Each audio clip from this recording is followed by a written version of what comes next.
Morning, folks. Today we're going to get into cleaning up and rebuilding these pumps and motors today for the mower video part 2. Hoping today goes well. Today's really, we find out if we messed up taking this all apart or if we should have just bought a new mower. So I'm going to go ahead, bring these over into the dip tank and get these cleaned up, get those cleaned up.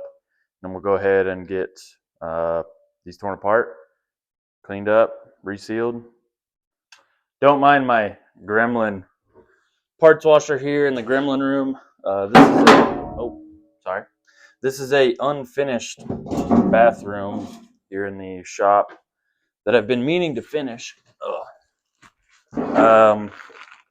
Hopefully this spring I can actually get around to doing that.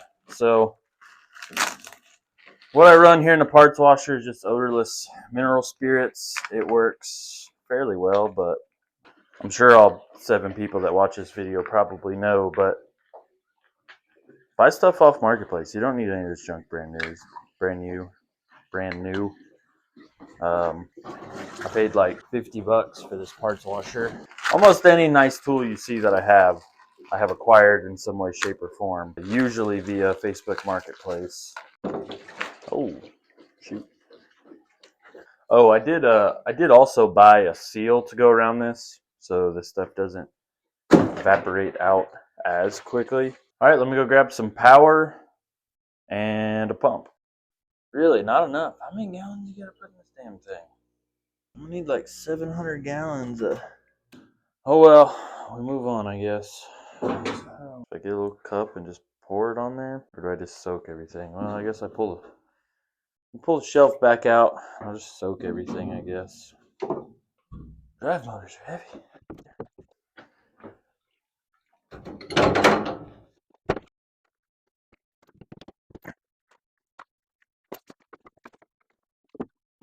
I'm not going that hard, because again, I'm not 100% sure if these motors and pumps are even worth rebuilding.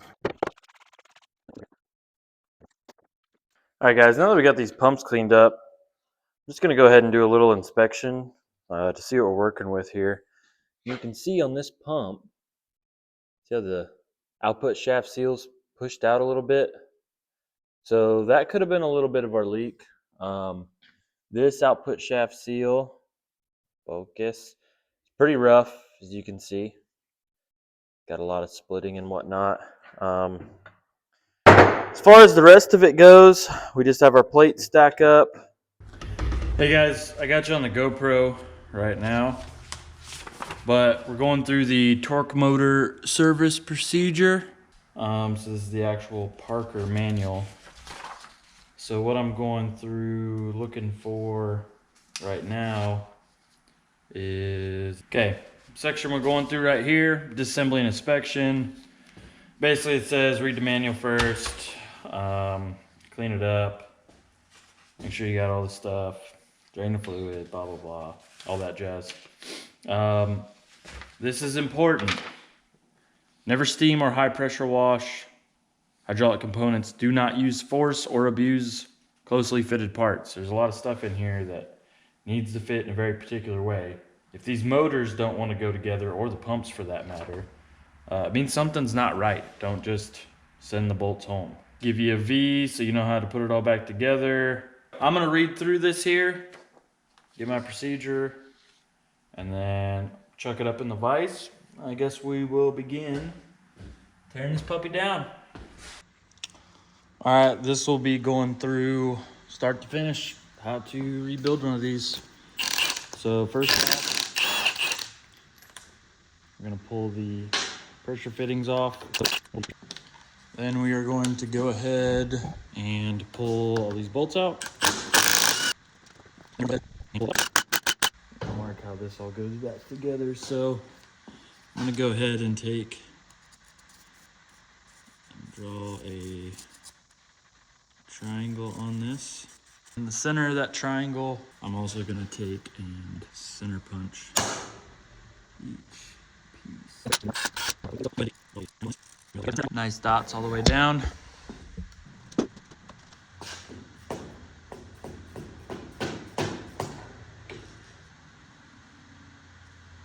So you can see here on our communicator ring, whatever it's called, the seal is broken. So that's probably why it didn't want to drive sometimes.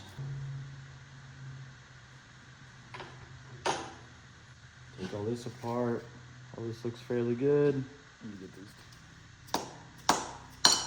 There we go. Two pieces there. Everything looks fine at a glance. Here's our pump and rotor. So real quick, before I take this out of the housing, we'll do the check on this guy quick. It states in the manual that in between your rotor and these pins, you have to have less than 5 thousandths of clearance. So if I go ahead and mic this paper's usually 3 to 5 thousandths, but miking this paper, you can see it's kind of right at 3.5 maybe. So we'll go ahead and see if we can't check this quick. A feeler gauge would be preferred, but I can't get the paper in anywhere, which means we do not have an excessively worn rotor, which is a really good sign. So we're gonna go ahead and pull this assembly out.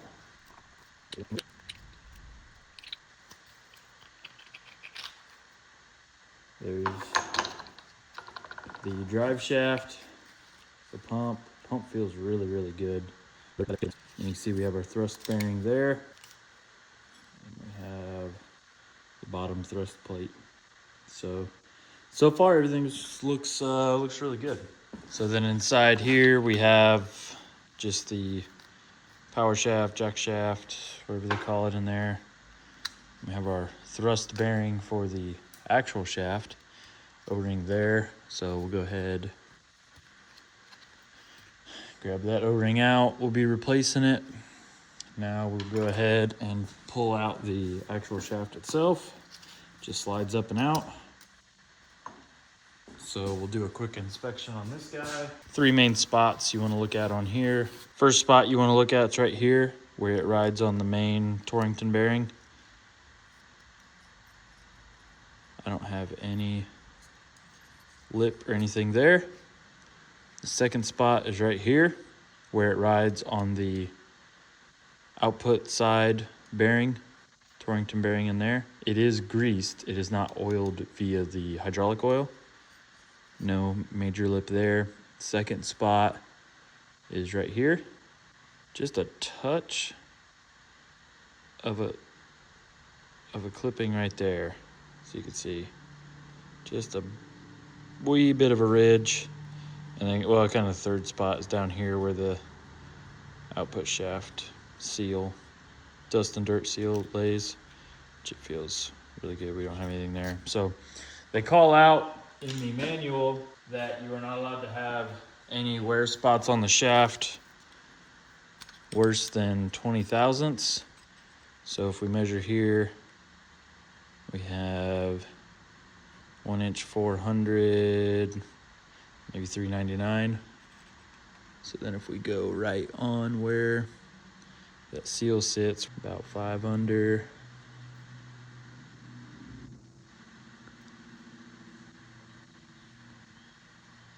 Yep, about 5 under. So we're well within the 20 thousandths tolerance spec. And you know, it doesn't look too bad. You're gonna have a little bit of wear on them high pressure seals. Looking down in here, you can see the hydraulic lip seal, the actual pressure seal, and then there's a backup ring and a backup washer down there as well. And get that pulled out. On the other motor, there was a section of seal missing, but this seal doesn't look too bad. The ring, sorry, the washer. Oh. We have the washer. There it is. There's our ring. So that's how you gut that. We'll go ahead and we'll flip this over. So this output seal here doesn't look too bad, but we're gonna replace it. Oh.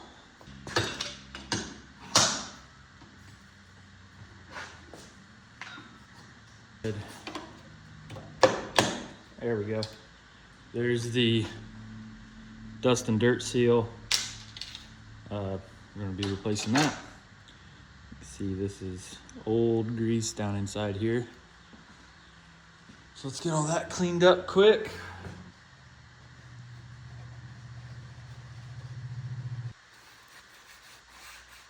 So with the stone, we're basically just looking to make sure we don't have any burrs, no rust.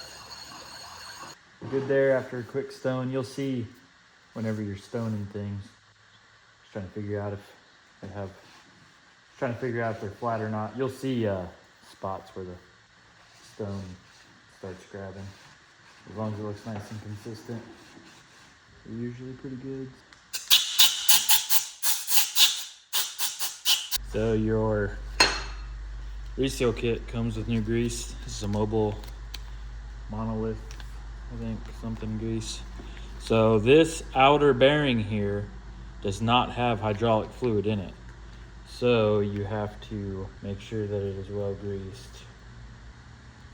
Luckily this is a low speed motor, so the odds of this bearing overheating are pretty low. So rebuild kit is the new dust and dirt seal. Personally, I don't know how necessary this is. I always like to put grease in behind seals like this, especially when they are sealing back grease.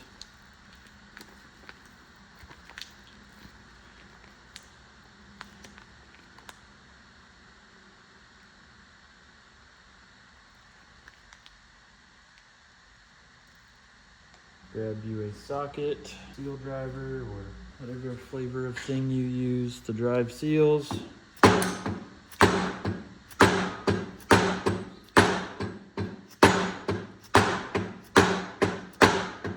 Just make sure you drive it in there even. And so since this is a rebuilt motor, I'm actually gonna push this seal just a little bit past flush to hopefully get this lip seal on a slightly different part of the shaft here. I find that works pretty good whenever you're trying to reuse old junk. That's what I like to do. Results may vary. But anyway, you can see down in there, new grease in the bearing, new dust and dirt seal put in. So now we're gonna go ahead and flip it back over, throw it in the vise. We're gonna go ahead and throw in the hydraulic seal, backing ring, and other ring. Just using the grease more as a lube for this new seal to go down in there. This part is a bit of a pain in the butt, but we're gonna go exact opposite way it all came out. So first up, we have the backup ring. It just pushes down in through the thrust bearing and then sets down in that groove. Perfect. Now the backup washer. There we go. Now the seal. Now if you had one of them fancy hydraulic seal pushers and movers, this would be a great place to use it. I do not. So I just could put a little bit of a bend in it and then get it slip down in there. Oh, reminder, you do want the lips facing the motor, facing the pressure side. Lip seals need pressure inside the lip to be able to seal. So that all looks good. Now I'm gonna take a little bit of grease and put it on this Torrington bearing and thrust bearing here, just so it has a little bit of pre-lube. Go ahead on our shaft and just lube the face here where it's gonna go through. Lube right there. Now you probably should tape these threads up. So our shaft is clear. And then this guy just sits down in there.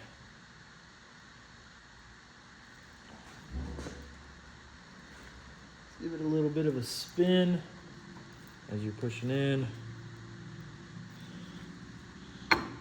Boom. There it is. And then you can rotate this guy to get a little better grip. Make sure it spins. Yep, spins really nice. Feels like fresh seals. Cool. So that is that done. So on these plates, first thing you're gonna want to do is to get all of the old O-rings out.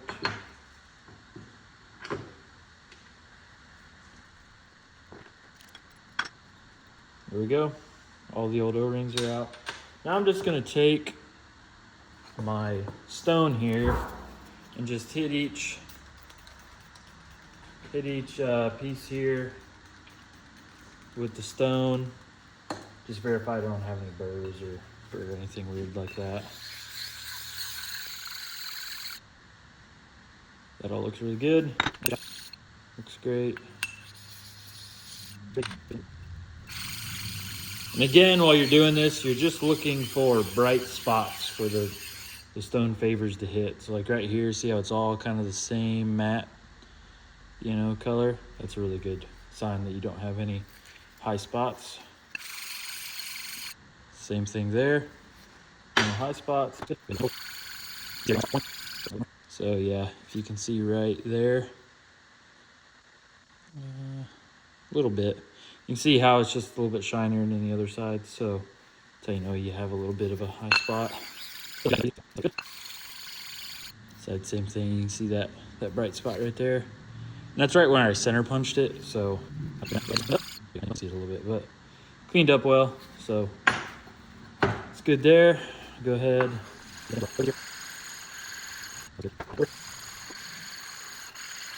Everything looks good there. Spacer plate or thrust plate. Everything looks great on that side. You can see some of those high spots, low spots and stuff. Most of that's going to be less than nothing in the grand scheme of things. I mean, a tenth or two. The biggest thing is whenever you're doing the inspection on this, all these pieces where you see that there's wear spots, just take your fingernail or a pick. And I mean, generally speaking, if you can't catch anything, you're fine.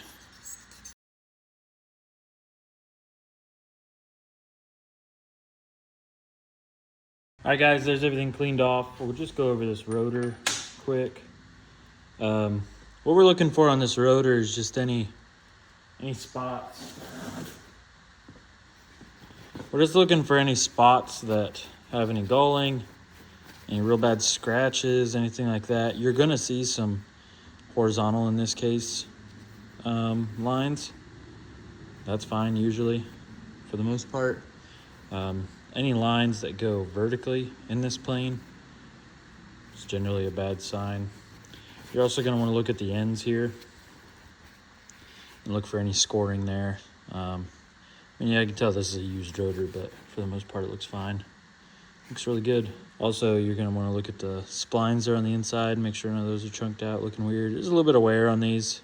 You definitely tell this isn't a 0-hour rotor, but for the most part it looks fine. And then all your pins, kind of same thing. Just looking for any weird wear.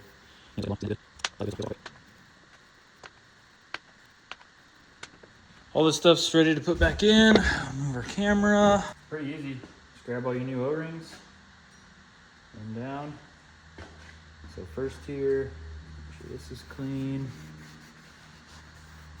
Whenever you're doing hydraulics, you want to just make sure you're being as surgically clean as possible. Like grit from that stone and everything will just tear this stuff up. Go ahead and lightly grease my thrust bearing again. It's just kind of assembly grease. Set that down on there.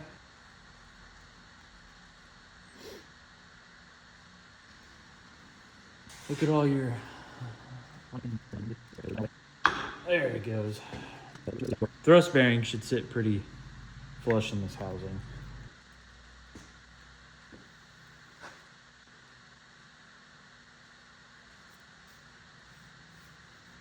This one's pretty easy to figure out which way it goes up and down.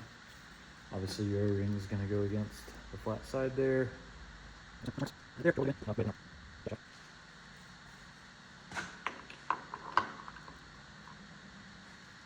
Okay, now this is one of the most important parts.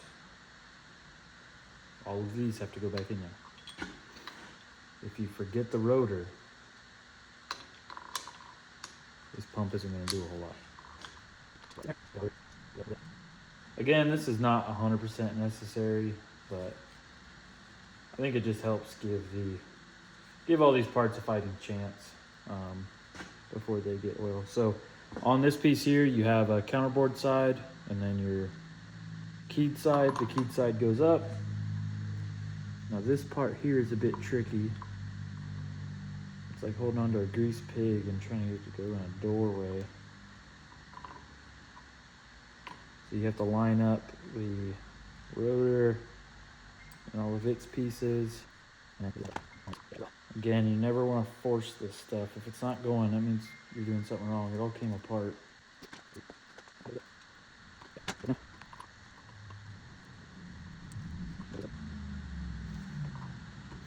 There it goes. Now we got the rotor in. Now we'll move it so the bolt holes line up. At different points, you can go ahead and just make sure that a bolt starts. To make sure you have everything lined up. Now the shaft might look like it's not sitting centered, and that's important. That shaft just sits in there and wobbles the entire time. Okay, all the marks are lined up. Nice and clean, got a little grease on everything. Over here. This side goes down.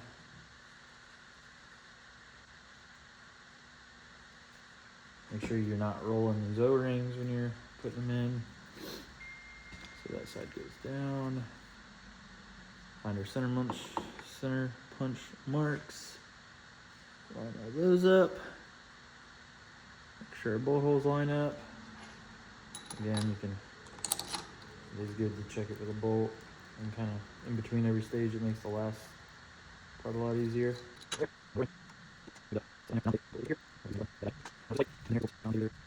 Center punch mark. Line it up. That means it's probably upside down. Try it the other way. Oh, look at that. Lines up. Now, this seal here for the commutator, it is tapered. It's rounded on one side, flat on the other, and tapered. The flat side faces up. So go ahead, get some grease on it. And then this sits down in there like so. Oh. Find our center punch.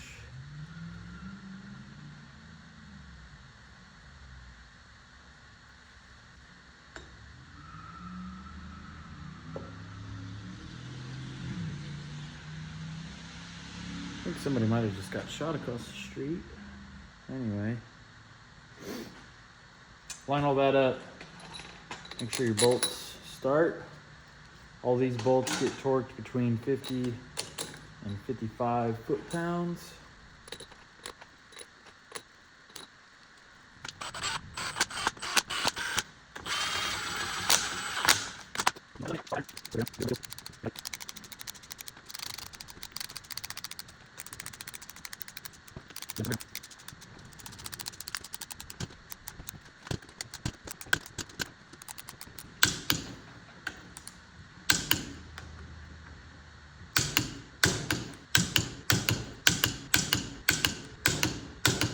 There we go. There's the motor rebuilt.